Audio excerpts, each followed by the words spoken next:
Jeb Phillips' sister-in-law Barbara gave everyone in the family one of those kits to trace their ancestors. Her own family had all spit in a test tube and were excited with the results. Turns out they were 100% Swedish-Norwegian, not a lick of any other blood. Barbara knew her husband's family were mutts and thought it would be interesting to learn how mixed up they were. She had no idea. Mixed up can have so many different meanings. You never know how these things are going to end. But Barbara is one of those women who can light up a room just by walking into it. So the entire Phillips family did the spit in the test tube and were going to reveal the results right after Easter dinner. Ma Phillips, Haley, did it upright. The dinner table overflowed with an assortment of vegetables and other side dishes to accompany the great roast of lamb in Spanish rice, all family favorites. Jeb's siblings, older brother Hal, short for Harold, and younger sister Marty were there with their spouses. Jeb had invited his current squeeze, but she bowed out to spend the day at her grandparents'. The relationship was in its infancy, so they were lucky not to be required to eat twice on Easter. Jeb's dad, Harold, Sr., did the honors by slicing the lamb and passing out a slice to the outstretched plates of each person around the family table. Even Marty took a slice, obviously over her 2-year experiment with vegetarianism. With their plates filled, Hal said Grace and Harold gave a toast to the love and the kindness this family has shown each other. If anyone noticed the tears falling from Haley's eyes, no one made mention of it. Haley had a habit of crying when she was happy when she watched old movies, or on those rare occasions when she was sad. The family was inured to Haley's tears. When everyone finished eating, Hal and Jeb cleared the table. This was a custom in the Phillips house. Ma cooked with Marty's help, and the boys cleared the table and filled the dishwasher. Jeb and Hal came back to the table to find everyone sitting with their unopened envelopes in front of their seats. The plan was to read the results and then dig into the banana cream pie for dessert. As the envelopes were being opened, Haley got up from the table and excused herself. Everyone assumed she was going to use the bathroom and continued to read the results from the testing service. Harold read his first, 95% British-Irish, 5% Dutch. As soon as Hal opened his envelope, Barbara grabbed it from his hands, too excited to wait. "I knew it. I knew you had an interesting mix. 46% British or Irish, 28% French or German, and 26% Iberian. That's Spanish and Portuguese, right?" Barbara handed the printout back to her husband and leaned to her left to look at Marty's printout, almost exactly the same. Except Marty has more French German and less Iberian. What's your say, Jeb? Jeb was staring at the printout. The look on his face showed the confusion raging in his mind. He looked up from the page to focus on Barbara's smiling face, then to his brother and sister, sitting on each side of Barbara. He finally swiveled to the head of the table. His father was staring back at him. He couldn't read his father's eyes. The silence was interrupted by Hal. "Did I just hear the garage door open? And where's Mom?" Hal got up from the table and looked out the front window. "Dad, Mom's pulling out of the drive. What the heck is going on?" Marty pulled out her phone and dialed her mother's cell. Everyone was now staring at Marty as she waited for Haley to answer her phone. The room was quiet enough to hear Haley's voice when she picked up. "I'm sorry, baby. Tell everyone that I'm sorry." "Dad, what's going on?" Harold looked like he had aged 10 years in the last 10 minutes. "Jeb, why don't you read what the service sent you?" Jeb hesitated. Did his father really want this made public? "Go ahead, son."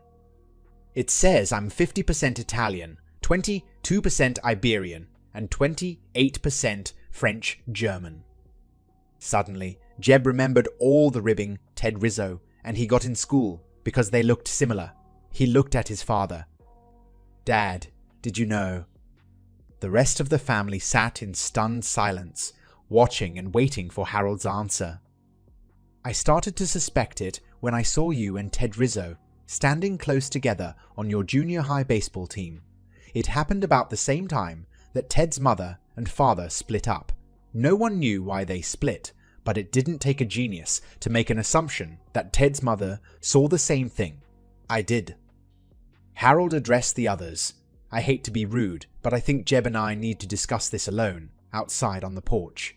Hal, Marty, I think you should give your mother a little time before you call her, and when you do, please be kind. This is no time to drill her for answers. I have my own. Questions that I believe should be answered first. Please respect your mother's and my privacy. Jeb, grab your drink and let's head outside. Jeb and Harold walked out to the porch and sat down. Jeb didn't wait to ask his first question. So, is Mr. Rizzo my father? Well, I'm your father.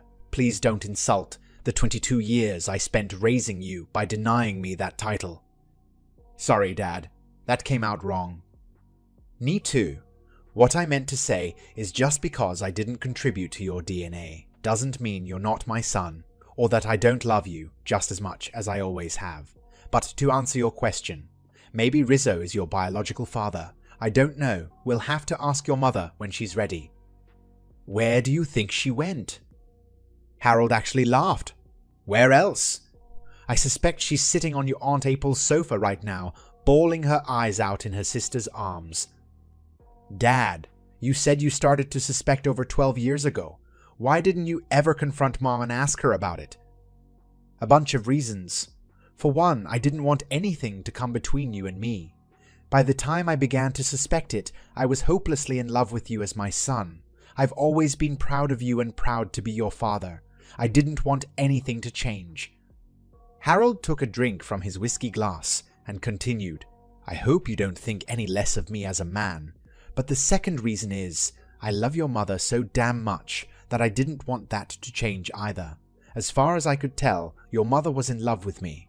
She showed me that love every day we were married. When I reflect on it, her love only intensified after you were born. If she had a fling with Ted's father, she tried to make it up to me for the past 20+ years. I was happy to let her. But if you liked the status quo, why did you go along with Barbara's suggestion for the DNA tests? Hell, Jeb, you know your brother's wife. Do you think she'd ever let it go? That girl is so damn innocent. She never dreamt our family could have a skeleton in our closet. Your brother's a lucky son of Beck. Both father and son laughed as Harold refilled Jeb's glass with 2 fingers of wild turkey. Besides, it was time to bring it to a head. Your mother and I have had a secret between us all these years, and I wanted to know the who, what, and why. I probably could have done it in a better setting, but I guess I got a case of the stupid. That, and I thought your mother would approach me with some answers before it got this far. I really didn't expect her to take off like that. Now, the two of them sat and let the quiet of Haley's backyard fill their senses, neither saying a word. Haley's spring flowers, the white lilies, blue irises, and multicolored pansies graced the brick patio. It was truly a peaceful, beautiful space. 10 minutes went by in silence before Hal stuck his head out the back door. Dad, Jeb, we're all going to take off unless you need us here. Marty tried calling Mom again, but it went to voicemail. You know Marty and Barbara. Neither of those two could let it go. Marty was standing right behind Hal when he said this, and made her displeasure known by punching her oldest brother in the arm. Marty hugged her dad, and then her brother Jeb, practically squeezing his breath away. There were tears in her eyes. Marty's husband shook everyone's hand and led Marty away. Barbara was next, repeating the sequence, hugging Harold and squeezing Jeb while kissing his cheek before Hal led her out the side gate. Harold watched them leave and pointed Jeb to the patio chair. Let's finish our drinks. I'd like you to do me a favor. Could you ask Ted if he knows how to get in touch with his father? Jeb looked over at his father. Why? You're not going to do something stupid, are you? No, not that it hasn't crossed my mind once or twice. Or Sometimes I fantasize about hurting him, but right now, I just need to talk with him before I talk to your mother. That's the trouble with infidelity, Jeb. It robs you of the trust you have in your spouse's words and actions. Remember that, if and when you get married, you'll have plenty of opportunities to stray, and you may think you can pull it off without hurting your marriage, but it always takes at least a little chip out of the relationship, no matter how inconsequential the betrayal may seem at the time. Okay, Dad, as long as you promise. I'll give Ted a call tomorrow. Last I heard, Mr. Rizzo was selling cars up north in Dallas. What are you going to tell Ted? Let's wait till our family situation gets squared away. Then Ted and I will talk about our relationship. I expect Ted's always wondered himself, if he doesn't already know. Thanks. I'd like to surprise Tony Rizzo if I can. Now that the lid was blown off the kettle, no one wanted to waste any time. Jeb called Ted Monday morning, and after the usual catch-up, found out where Ted's father worked without revealing the why. Just two friends shooting the shit. How's your mom? How's your dad? What are they up to? Tuesday at 3 p.m. Harold Phillips was knocking on Tony Rizzo's sales office door jamb at the Lexus dealership where Tony worked. As Tony looked up from the papers on his desk, the old feelings were welling up inside Harold, the desire to punch this asshole right in the nose. Harold? It had been over a dozen years, and Tony couldn't think of a reason his old neighbor was standing in his doorway. Harold took a moment to collect himself. Hi, Tony. I was wondering if you had a moment to talk. It's private, so maybe we could go somewhere a little less public. Tony's thoughts were starting to catch up. Sure, let's grab a car and go for a ride. Tony grabbed a set of keys to a car and held the door open for Harold. They drove to a nearby park and got out without saying a word. Both men sat on the bench facing a small pond. I want to know about you and Haley. Tony was still catching up. Harold's words weren't what he expected. His face showed the surprise. What do you mean, me and Haley? There never was anything between me and your wife. Tony's attempt at deflection pissed Harold off. What the fuck do you mean? Nothing. Don't fuck with me, Tony. It doesn't take a genius to see Jeb and Ted are brothers and Jeb's D. And nah. Just came back. He's half Italian, Rizzo's. Although the situation was hilarious to Tony, he was smart enough to realize it wouldn't be funny to Harold. After all, Tony had a dozen years to get used to the idea. Harold was only now going to learn the truth. Tony stifled the laugh. Jesus, Harold. Haven't you and Haley talked? It wasn't me that you were looking for. At first, I thought it was you banging my ex, Sophia. When I saw Jeb and Ted playing in the ballpark together, I figured they both had to be your sons, because I never touched your wife. In fact, I was ready to go. Down and kick your ass. Luckily, I picked a fight with Sophia first.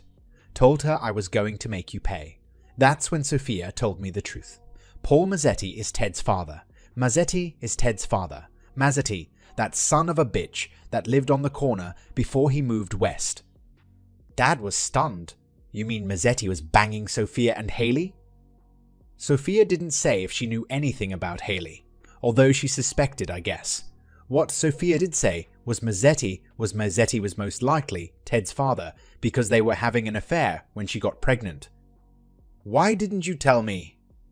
Because you and Haley seemed to be happy. I thought you two had a good marriage. Hell, I thought if I figured out about Ted and Jeb, you probably had. And who was I to make waves if you didn't?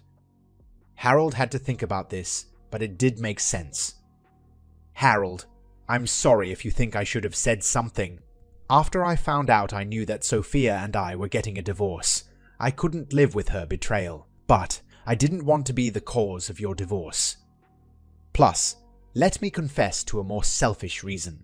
If you were nearby, you could keep a close eye on Ted, and you did that.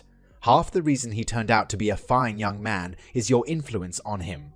I know that, and I'll always be grateful for that. It's true. After the Rizzo's divorce, and until Sophia moved away 3 years ago, the boys became closer, and Harold was almost a second father to Ted. Tony watched Harold for a minute, watching him try to absorb this information. Kind of makes your head spin, doesn't it? Spin. I'm ready to puke. I'm so dizzy. I can't tell you how many times I thought of beating the shit out of you, and here you are, just as much a victim as me. I'm glad you're not one of those hotheads, coming into my office with guns blazing. Well, now I have to find Mazzetti and have a talk with him. Tony answered, Mazzetti's dead. Dead? How? Boating accident. He had too many drinks, went out on his boat on Lake Mead, and fell overboard. The smile on Tony's face, as he related Mazzetti's fate, sent a chill down Harold's back. The smile was there for only a split second before being replaced by a look of deep concern. Shame, really. We both probably could have sued the bastard for child support or something. But in the long run, it's probably better this way. I don't think either boy would want to connect with an asshole that goes around seducing married women. With that, both men got off the park bench and walked to the car. As they drove back to the dealership, Tony asked what brought this up after so many years. Harold explained how the DNA tests precipitated it all, including Haley's flight to her sister's. It's none of my business. But what are you going to do now with Haley? I guess with Mazzetti gone, I'll have to get my answers from Haley. I was hoping to hear both sides of the story, but all in all, I'm not saddened to hear the asshole drowned. Does Ted know? No, Ted still believes I'm his sperm donor. I try to keep in touch with him and show him I care, despite the divorce from his mom. Some days are better than others. One of us calls the other at least every other week. Harold nodded. Jeb, knowing he's half Italian, will probably complicate things. He thinks he's Ted's half-brother and that you're his biological father. When I tell him the truth, he's bound to want more answers, and it will eventually get back to Ted. You and Sophia might want to get ready. Tony was suddenly overwhelmed with sadness. He loved Ted and didn't want that to change. Can you ask Jeb to hold off a week? Give me a chance to talk to Ted. You know I will. And I know Jeb will agree. Good luck, Tony, and thanks. By the time Harold climbed into his car and started the drive home, he was physically, emotionally, and mentally exhausted. There was a sign for a chain hotel before one of the exits as he headed south. Harold decided to pull over and get a room. Whether for a few hours or the night, he'd decide later. With the key to a room in hand, Harold changed his mind about a nap. The gentleman's club across the street seemed to be calling his name. He hadn't been in a strip club since his bachelor party almost 30 years ago. In fact, Harold had only seen one naked woman besides his wife in all those years. Time to fix that. The following morning, Harold woke up with a splitting headache. He looked at the clock. Damn, it was 9:30. His mouth tasted awful.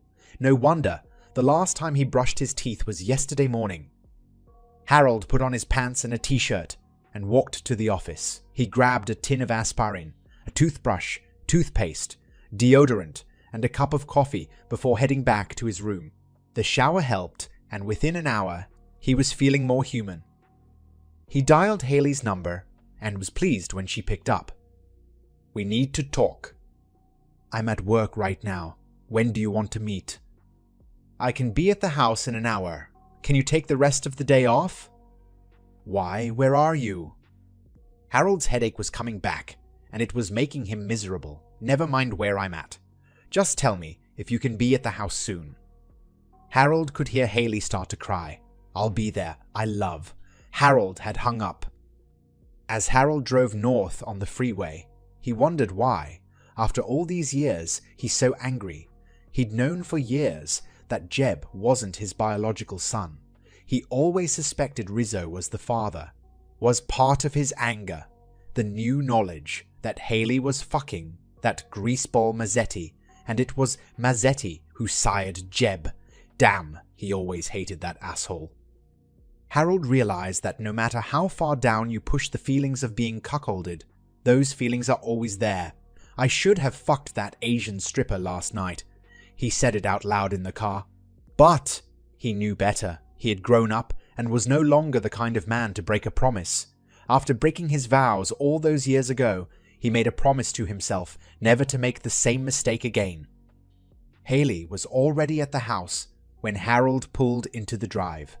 He walked into the house to the aroma of freshly brewed coffee. Haley was sitting at the same dining room table, at the same seat where Harold last saw her 3 days ago. So much has happened since Easter, he thought to himself as he watched Haley open a box of pastries from his favorite bakery. Bribery? Harold said it with a smile on his voice. He loved this woman. Who said these are for you? Haley replied as she took a bite out of the cream cheese sweet roll. Haley's humor was one of the traits Harold loved about her, and she knew it. He appreciated her attempt to lighten the moment. But it was time to get serious. Tell me about Paul Mazzetti.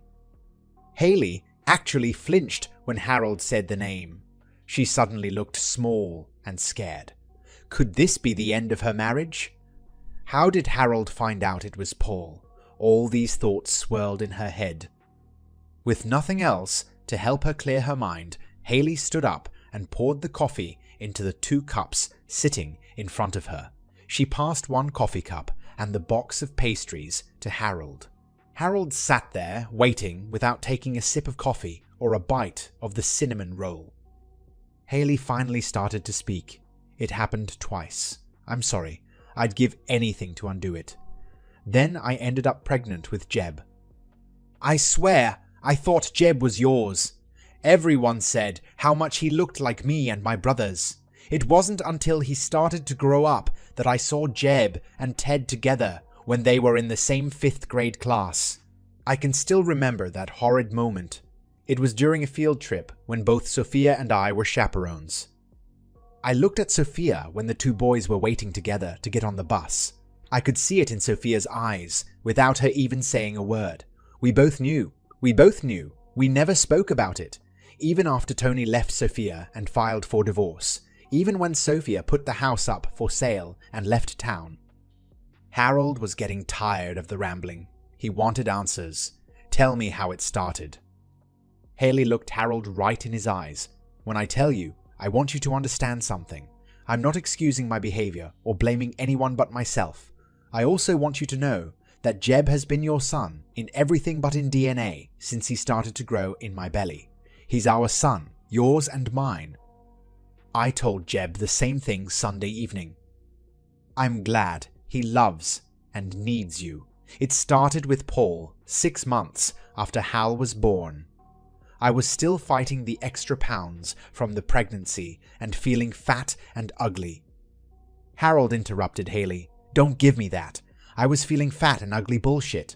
When did I ever say you were anything but beautiful? Given Harold's outburst, Haley's reply was calm, much calmer than she felt. You didn't have to say it. All you had to do was screw that bitch from work for the year you 2 were carrying on your affair, before and after Hal was born. If Haley had pulled out a shotgun and blasted Harold in the chest, the effect of her words couldn't have been more severe. He sat with his mouth open and just stared without saying a word. What? You didn't think I knew? Did you think you were so sneaky that I couldn't smell the sex and her perfume on you when you rolled in, late from working, all evening on important projects? Harold still hadn't said a word, so Haley continued. I didn't set out to cheat or to get even. All I wanted was for you to figure out you still loved me and wanted me for your wife instead of that whore. What kind of bitch tries to steal a man away from his wife who just gave birth to his infant son? Paul took advantage of the situation. He was walking past the house one evening. I had just come home and Hal was in the back seat. I had the groceries in the back of the car, and Hal was screaming his head off because he was dirty. Paul stopped, and while I changed Hal, Paul brought in the groceries. You were working late again. I invited Paul to sit and have a beer while I put the groceries away. Paul was charming, and I told him more than I should have. That was Paul's in and my downfall. He was a master seducer with his charm and good looks. I was the lonely, pissed-off new mom with low self-esteem. For the next few weeks, Paul seemed to be available any time I needed something done. Call me any time, he said. So I did. When the garage door got stuck and you were at work, Paul fixed it. When the furnace was putting out a bad odor, Paul found a dead mouse trapped inside, and every time he came over, he'd tell me how beautiful I was. He even gave me a bouquet of flowers.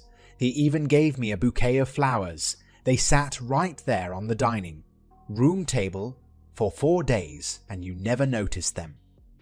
Then one day, he kissed me, and before I knew it, I was naked on my back, and Paul was inside me. Do you want specifics? Like, was he better than you or bigger than you? Harold just shook his head. No. He was still trying to get his head around the fact Haley knew about the affair. An affair with a co-worker that lasted 8 months before he ended it. He remembered why it ended, when he felt Haley slipping away from him, and he realized how much he loved her. He remembered the fear when Janice Mueller threatened to call Haley and tell her all about their affair. He had dodged a bullet, a nearly year-long affair, and his wife was none the wiser. It was a secret Harold kept for these past 20+ years. Haley wasn't finished, and her words interrupted his thoughts. Good, but I will tell you he was neither, no better, no bigger, but he was there when I needed a friend. Only he wasn't a real friend, just one more asshole with an ego who was looking to score. A couple of days after that first time, he came back and we did it again. 2 things happened after that second time. Number 1, my conscience hit me so hard that I cried on and off for 2 days. Number 2, the very next day, you came home right after work and kissed me like you hadn't kissed me in almost a year. When I told you I hadn't made dinner, you took Hal and me to Sullivan's for a nice dinner. We made love that night and every night for the next week. I was in heaven. You were my husband again. I thought that was the week Jeb was conceived because it was my fertility week. I never dreamed that Paul was the father, not until the day of the field trip. Was he the only one? Haley was pissed, and her voice rose when she responded. Yes, was Janice Mueller the only one? Damn, she even knew and remembered her name. Yes, she was, and I'm sorry. It was stupid of me, and it's the one thing I'm most ashamed of in my entire life. Well, I guess that makes 2 of us. What do we do now? I know you always hated Paul's guts, and now you know he and I had an affair, even if it was a short one, and that he's Jeb's biological father. Can you even look at me after this? I still love you, Haley. I still want to be your husband, friend, and lover. I want us to grow old together. I'm not naive. There might be some fallout, maybe a few arguments after this, but I want you to move back home, today. Haley got up from her chair and sat in Harold's lap. She put her arms around his neck and gave him a kiss. Take me to bed, she asked, and he did. After they made love, they got up and ordered thigh for dinner. Harold and Haley sat on the back porch, eating spring rolls, green curry, and pad thai, drinking a nice Pinot Gris, and talking. Harold, please tell me you're not going to do anything stupid and go after Paul now. Haley, do me a favor. Stop referring to him as Paul. Call him Mazzetti or asshole, but not Paul. To answer your question, no, I'm not going to chase after him. I can't because Mazzetti is dead. Dead? How do you know that? Because Tony Rizzo told me Mazzetti died in a boating accident. Tony told you? You don't think? I don't know, and I don't care. But not everybody whose name ends in a vowel is mobbed up, so just forget about it. You have to work on your Sopranos accent. If you're going to do that, you suck at it. Still, that crazy humor made Harold laugh. I'll stop with the New Jersey accent if you promise to do one thing for me. Oh boy, this will be good. What is it? Shave down there. What? You've got to be kidding. You're 46, and you're still beautiful. I promise to make it worth your while, and if you don't like it, you can always grow it right back. It'll itch. Everyone says it. Harold was getting desperate. If itches, I'll scratch it. Okay, but you have to do one thing for me."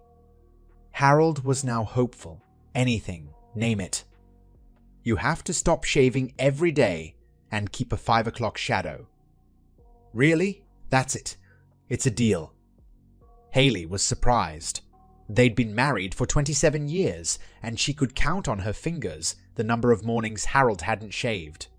He must be desperate. She had a clue when he took her upstairs and started filling the tub with warm water. It took nearly 20 minutes that first time, but for Harold, it was worth it. It was worth it for Haley because Harold kept his promise and was worth her time. His head was still between her legs when she had to stop Harold by pulling his ears after his third orgasm. Yes, the girl could get used to it. A little over a week later, Jeb and Ted were knocking at the front door on a Saturday afternoon. Harold was pleased to see the two boys and even more pleased to see them both smiling. "I can't believe this bum is my brother," Ted said it while laughing. "Dad and I talked on Thursday, told me all about it. It got me thinking how much I owe you, Mr. Phillips. You've been there for me since my folks split up. I know I wouldn't have gone into engineering if you hadn't encouraged me. All I can say is, thanks." Harold gave Ted a hug. "You're welcome. And you know you are always welcome in our home. The world is a crazy place, almost as crazy as this household. You and your dad work everything out. We're going to be okay. He's a funny guy. He was more worried about my mom, and you said, I should never think less of my mother, that everyone screws up and she'll always love me and be my mom. Said you were someone I should look up to. The way you and Mrs. Phillips stuck it out and worked to keep your marriage going. How you've shown a rare manliness in it all. I can see what he's saying. Thanks again." Harold smiled. "I told Jeb the other day, and I'll tell you. When you get married, don't let a sweet piece of ass turn your head. Haley and I are the rare exception. Few couples survive infidelity. Now come on into the garden. Haley is back there and would love for you two to visit. I'll get us all a beer." Harold was pulling 4 beers out of the fridge when he saw it. A fresh banana cream pie on the second shelf. He never did get a piece of the pie on Easter Sunday. Harold smiled. "I think I better keep her." That's the end of this story. If you found it engaging, please give it a thumbs up and don't forget to subscribe for more content like this.